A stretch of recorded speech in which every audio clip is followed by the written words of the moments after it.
Hello and welcome to Saturday's edition of Cracking the Cryptic, where my voice is still just about working. It is failing a bit, so I hope that, well, it'll survive the length of this video at least, especially because this is a puzzle I've been looking forward to for weeks. It's called Cracking the Witness, and it's by the amazing Cruz. Ricky makes amazing puzzles and he makes amazing thumbnails. Look at this.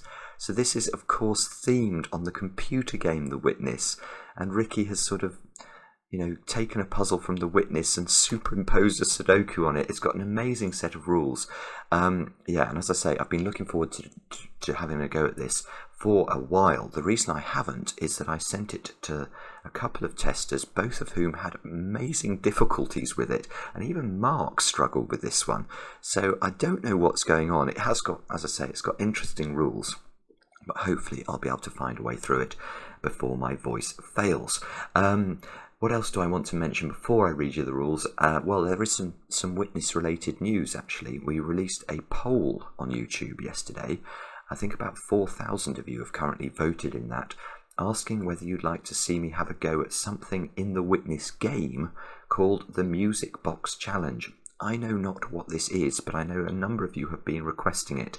So basically we're trying to work out, should we live stream it? Should I do it in a private video and then release it once I've finished it?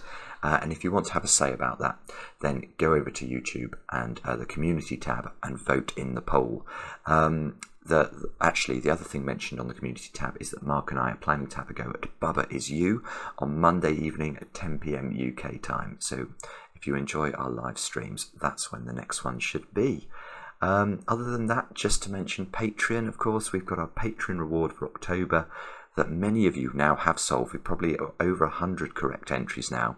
I say that's actually quite low. Normally we get many thousand correct entries for our Patreon rewards, so this one is very difficult, and I think a lot of that is because the final puzzle is a real, that will bend your brains, but it's been getting amazing feedback. So if you do have any spare time to devote to Sudokus at the moment, do check out the Lockout Line Sudoku Hunt on Patreon. You will enjoy it.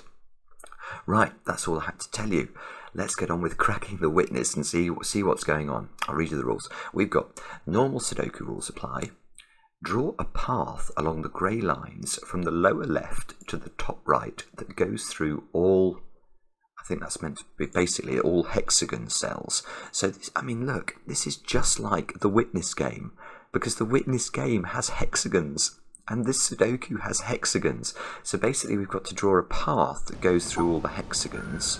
I don't know, let's just try and sketch one out here. Something like that. That would be a path that goes through all the hexagons. Starts in the bottom left, goes to the top right, just as in the Witness.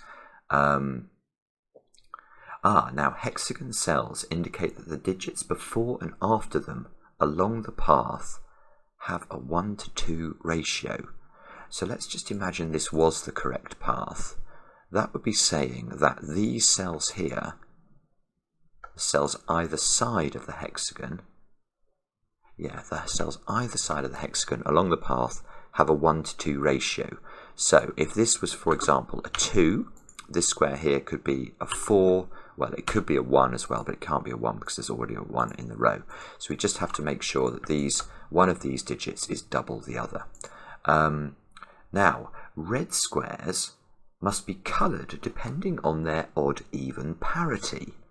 The path must separate the red cells such that all red cells in each region are the same colour.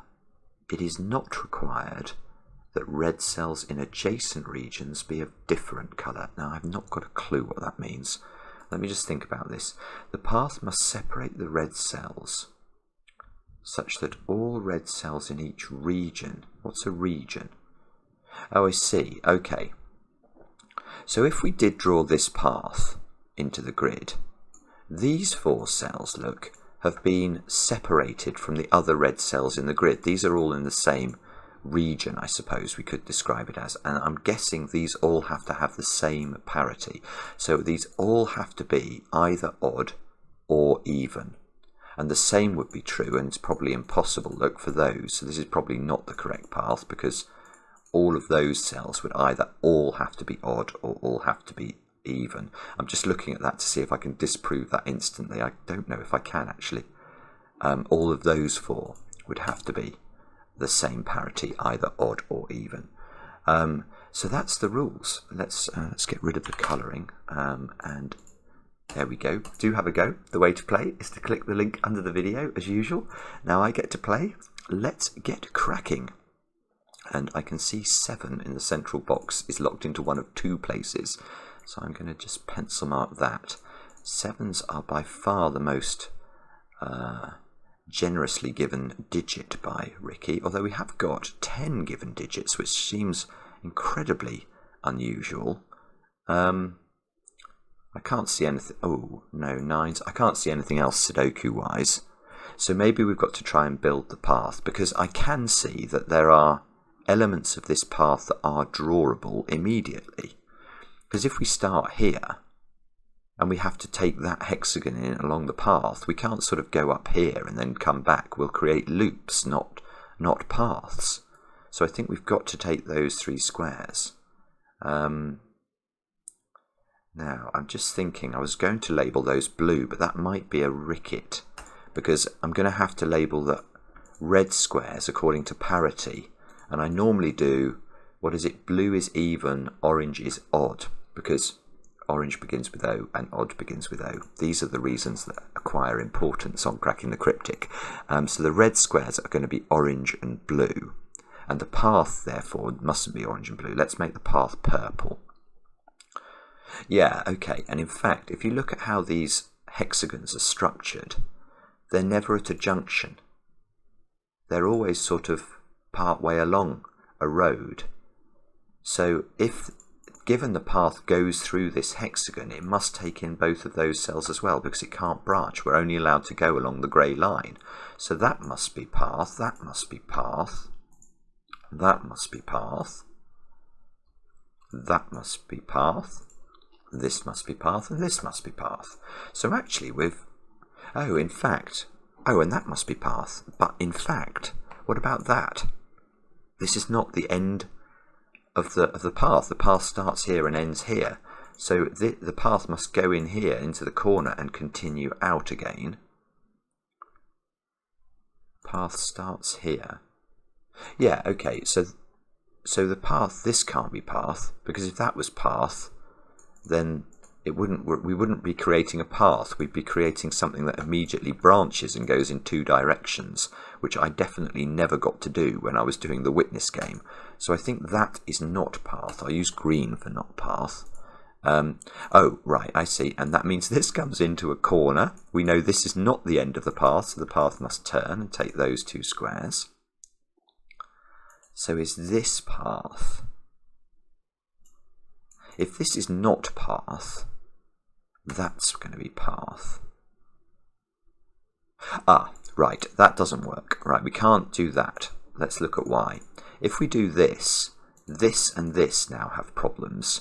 Because how am I going to get, where is this going to go? It's going to have to go up there, and then it's going to have to go there, and we're going to create a loop. And a loop is not a path that goes from there to there, so we mustn't create a loop like that. So we mustn't have that in the path. That's the path. I'm now wondering whether the path I drew at the start of the puzzle, which was something like that, is the correct one. That would be ironic. So do we know whether the... Oh yeah, we do. Yeah, that's not possible either. If that's path, I've now created a loop again. However this joins to that, and it will have to do that, it's going to create a loop. So that's not path. So that means this must come along here. And it, well, okay, and it now can't go there and it can't go there without creating sort of branches. So it must go here.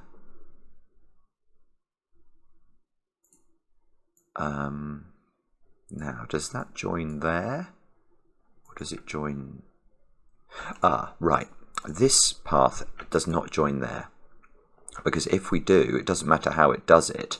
This is isolated. This can't go anywhere. So this and this must connect to each other at some stage. Doesn't necessarily have to be directly. It could do that or that. But what that means is that this can't turn left, because if that turns left, it's always going to get isolated in a cul-de-sac. This has got to come out, and therefore it's got to take this square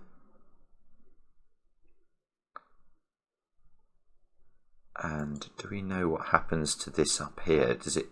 I don't think we do, probably. We've probably got to work out what's going on in these red cells. Although, hang on a moment. Red cells, I'm just checking the rules. Red squares must be coloured depending. The path must separate the red cells such that all red cells in each region are the same colour.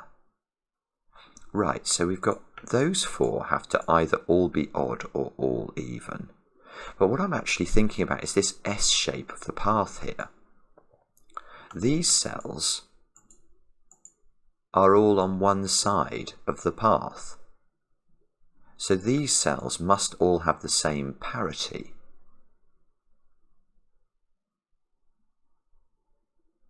Because what I can't do, obviously, is something that I can't say the path is going to do that and divide this one from this one. That's clearly not happening. So these must have the same parity, and that extends to all four of these squares. And in fact, yeah, this is weird. You can also think about it from the point of view of this line. These four squares here are all in the same region, in the sense that they're all on the top side of this line. There's no way we can divide. I can't draw that line there to separate this one from this one. So actually loads of these, all of those, I don't know what the parity is, but I'm going to highlight them in yellow. All of those have the same parity. Good grief, so if it was odd, you'd know all the odd digits. In fact, you'd know all the odd digits in column 6 and row 6.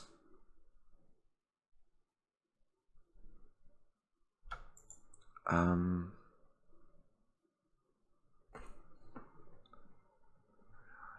know if we can do that. If it was odd, that digit would be restricted. It could only be 3 or 5. I don't know if there's a way we can tell.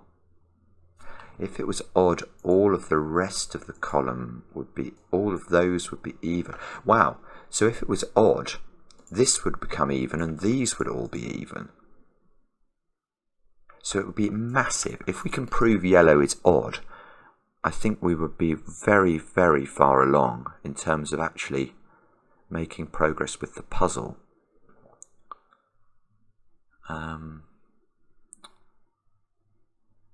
The other thing I could look at is the Kropki dots, of course. I've not even thought about those. Oh, yes. Yeah, look, I've got two together here. So column 5, yeah, this is weird because these are like black Kropki dots, even though they're hexagons and they're sort of, they don't have a black filling. But the Kropki relationship applies to these two cells either side. Now, if you have a run of 3 cells with 2 black Kropki dots between them, the central digit is always a 2 or a 4. And we'll work out why. Why is this the case? Why is this 2 or 4? Well, let's firstly deal with why we can't have 3s and 6s along this sequence of digits. And it's not because there's a 3 here. It's because if you do try and put a 6 here, and well, let's imagine you could put a 3 here, but you can't. The problem is this digit now either has to be a 12, or if it's the other way round, it would have to be a 1.5. Neither of those digits will work. So 3 and 6 cannot appear on consecutive black Kropki dot arrangements or even transparent hexagon arrangements. Now, why is this a 2 or a 4? Well, let's go through it. We're looking for relationships between digits that can be in a 1 to 2 relationship between the digits 1 and 9. So the digit 1 can go with the digit 2. The digit 2 can go with the digit 4 or the digit 1. The digit 4 can go with 2 or 8, and the digit 8 can go with the digit 4. But other than 3 and 6, which we've ruled out, they are the only possibilities. So we know those squares there are from 1, 2, 4 and 8. And whichever way we do this, you'll always find that you get a middling digit in the middle relationship. So it's either going to be 1, 2, 4, 2, 4, 8. You can't go 2, 1, 2 because you'll repeat 2 in the column. 4, 2, 1 or 8, 4, 2. So this is always 2 or 4. This can't be 1. There's a 1 here. What does that mean? If this can't be 1, that can't be 4 because we can't do 1, 2, 4 anymore.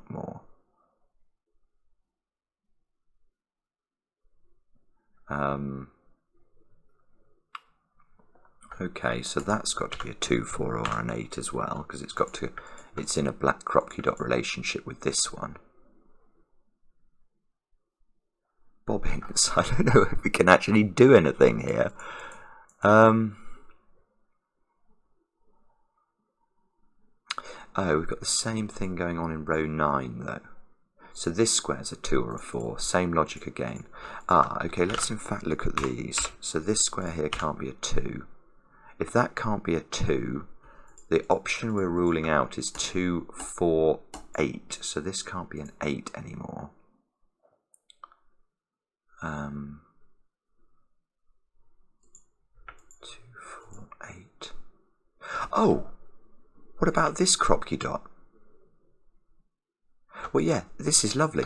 This Kropki dot here can't be selected from the digits 1, 2, 4 and 8. Because if it is, there are 5 cells in row 9 that are selected from 4 different digits, and that will not work. So this pair must be a 3, 6 pair.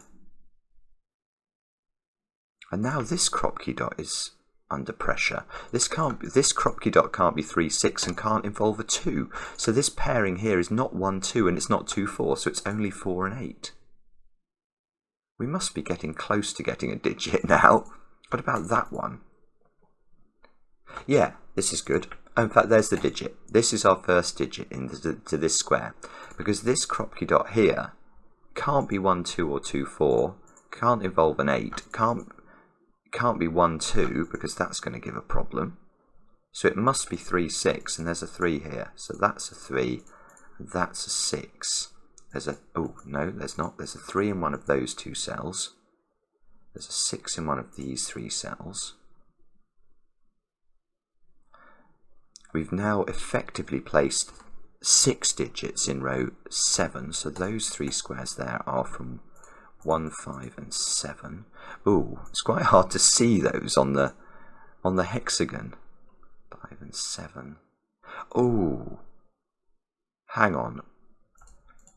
There's also a 1, 2, 4, 8 quadruple in column 5. That can't be a 1.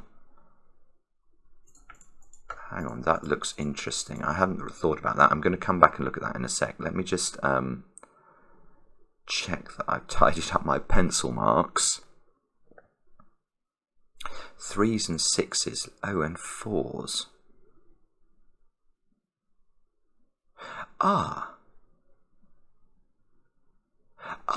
Beautiful. This is gorgeous. These 3 squares here. My voice is going to give out. I think it's going to give out. These squares have to be 3s, 4s or 6s. Just by Sudoku, we've got 3, 6 pair there and 4s in those squares as well. So these squares are 3s, 4 and 6s, but 2 of them are the same parity because there's no line delineating these from one another. So if these have the same parity, they must both be even because we've only got one odd number in the string. So these are a 4, 6 pair and that's another digit. We get a 3. 3, 3, 3 here. Oh, lovely. Yeah, it's all kicking off. It is all kicking off because I shouldn't get excited because it's not doing my voice any good. But now there's a 3 in a yellow cell. And we know all the yellows have the same parity. So we now know that parity is odd. So they deserve not to be yellow after all, but to be O for orange. And these, of course, being 4 and 6 means these squares are all even. Which means that square is a 2 only. Sees 4 and 8 in its box. That means that square's an 8. This square can't be 4 anymore.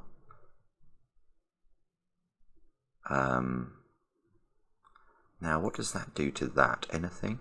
1, 2, 4. or 8, 4, 2. This, oh, I see, it gets rid of 1 as an option from this square. Oh, so we've now got a 2, 4 pair here.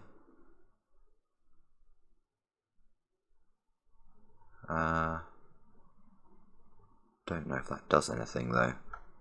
So we've got got a 2, 4 pair here. Oh dear. So maybe do we have to look at the odd digits that we've learnt about? Maybe that's what we're meant to do next. I can't see anything down there. I'm probably missing a trick, but let's move on to orange. Well, yeah, it's definitely at least... Oh, I've spotted something. Look, these 4 cells are all orange. Therefore, they are not, and they are not 9. So they are the other odd digits. But that means that can't be an odd digit. If this was an odd digit, there would be 6 odd digits in row 6, and there are only 5 odd digits between the numbers 1 and 9 inclusive. So that's not 7. That must be 7. That means the other 3 have got to be 1, 3, and 5. That can't be 1. That one can't be 3.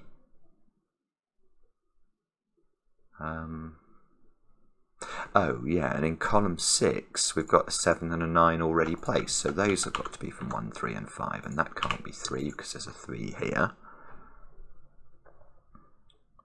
So the other digits in column 6 are all even digits, so this one, 1, 2, and this one are 2, 4, 6 or 8. Looks like there's sort of something going on along here, doesn't it? Although it's not that great. 2, 4, 6. That can't be 6. 2, 4 or 8. There's a 2, 4, 8 triple now in row 5. So these 2 squares have got to be a 5, 9 pair out of nowhere. Don't know if we can resolve that. This square can't be 4, 6 or 2. That's a naked single. That's an 8. That means that's a 1. So that means that's not a 1. That's probably putting all sorts of pressure on this relationship here, but let's just check whether we can do more at the bottom of the grid. We've got 1, 8 hexagon, so that's a 2, because these have to be in a ratio of 1 to 2. That's a 4.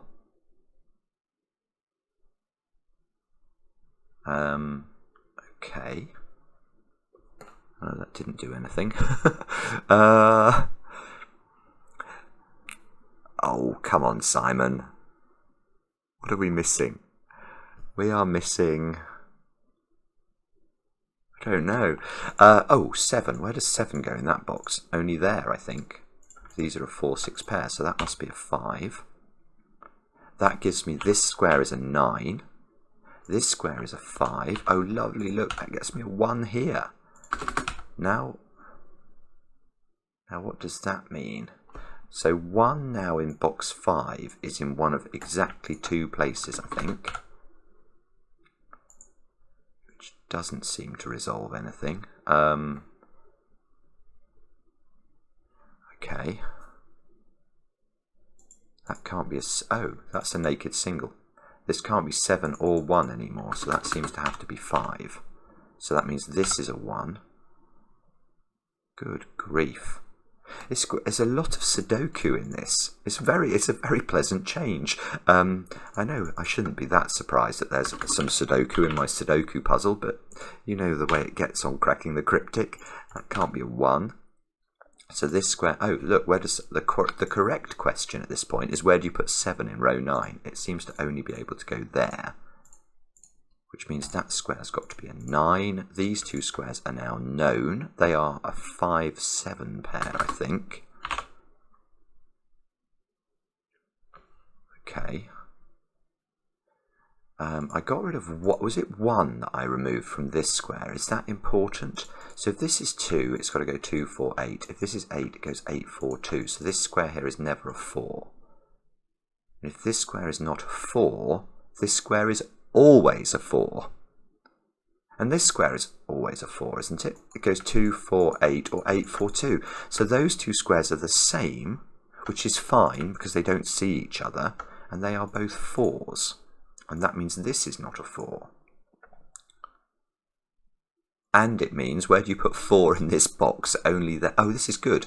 It only goes there. So that's a 4, and that took the pencil mark position of a 1. And that means that's got to be the 3, which means this is the 5, and we are cooking with gas. Okay, so now those two squares have got to include a 5 and a 6, I think. I can't see if that's... Oh, it is resolved. It's not resolved by immediately, but once I use this 3 over there, it's resolved by the fact that we've got this 5 here. So this becomes a 5, 6 pair. One of these 3 squares has got to be a 6. These 3 are even and not 6, so they're 2s, 4s and 8s. That's not 4. Oh, in fact, look, this 4 is resolving things. That's an 8, that's a 4, that's a 2. 4, 8 here, so this is all getting done. 2 in box 6 has to go there. That square's got to be a 9. What are these 3 squares then? They have got to be 3, 4 and 9. Do we know? Oh, wow. Yeah, look. That is definitely odd. That is definitely even. There is a parity change between these two. So and between this one as well. Oh, this is gorgeous. It's going to resolve the path. So we've got to divide these two up. So that means that string of grey is in, that string of grey is in the path. We can't join the path downwards, so it's got to turn upwards. Okay, so it's got to get out here. That's going to have to happen. And it's got to join there. And now, oh, this is just so lovely. Now this square here has to be the same parity as this one. So that's not 3 or 9, that's 4. Which, oh, and now the 3 goes at the top, and that becomes a 9. Good grief.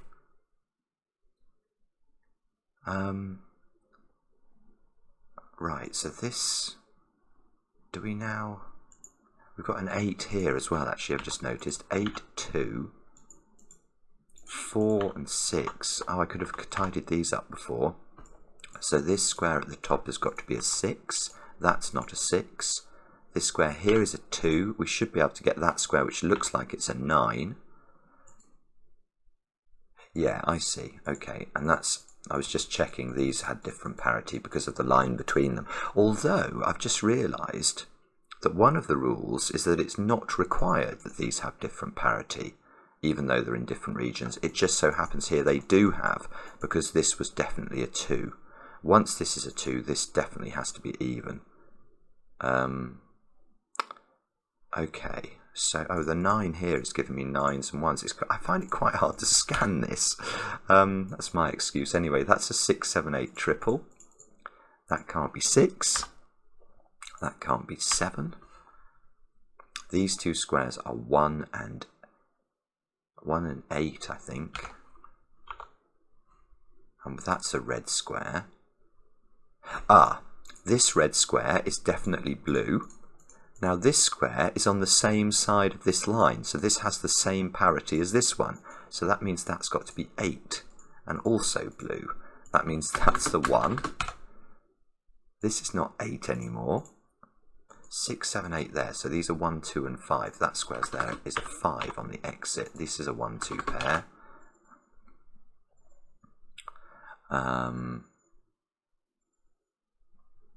Now, what do we got? We've got to somehow resolve these two, don't we? Oh, we know some of these though. This is a 3, 6, 8 triple. That's not 8. There's a 3, 6 pair in column 3. So this column, we've not placed 1s, 5s, 7s and 9s. So that square is a 7 or a 9. That square is a 1 or a 7, it sees 5 and 9. That square is a 1 or a 5, so there's quite a lot going on. Yeah, oh, I see. Where does 9... Yeah, that's the question. Where does 9 go in the column? It's got to go at the top. So these squares are now 4s, 7s and 8s. So the only place 4 can go in the top row is there. This square's got to be a 7 or an 8.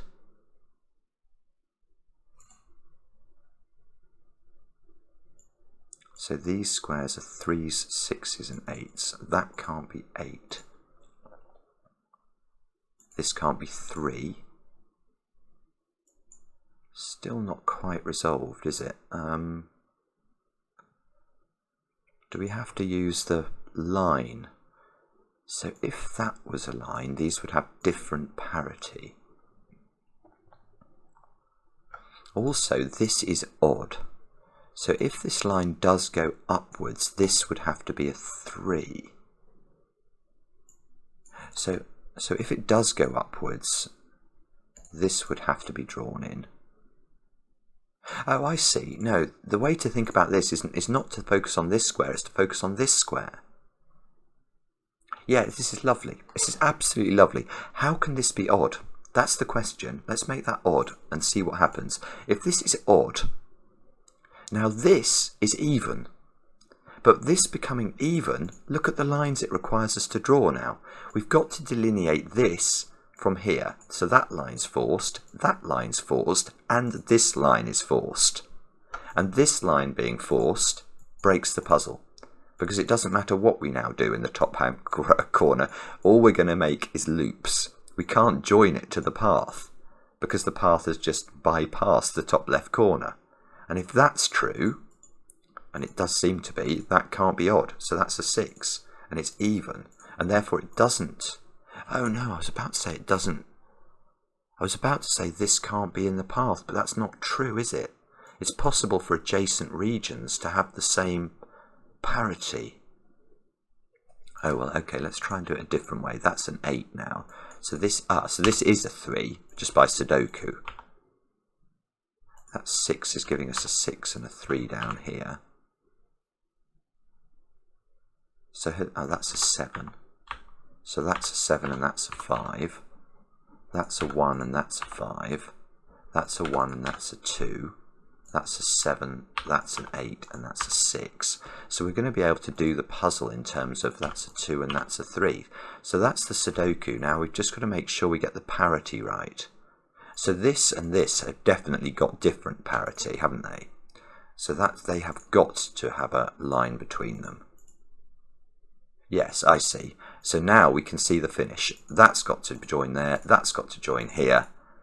And that is quite beautiful. What a lovely puzzle.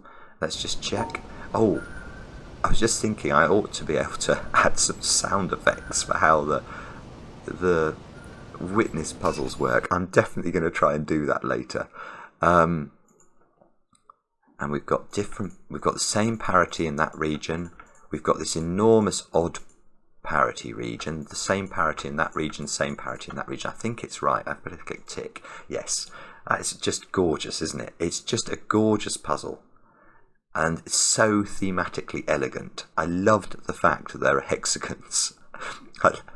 And yeah, and it was, you know, there was a lot of backwards and forwardsing between the logic of the loop, or the logic of the path, I should say, the logic of the path, and Sudoku logic of all things. So I loved it. And I better stop there in the interest of preserving my voice. I hope you enjoyed it. Let me know in the comments, and we'll be back later with another edition of Cracking the Cryptic.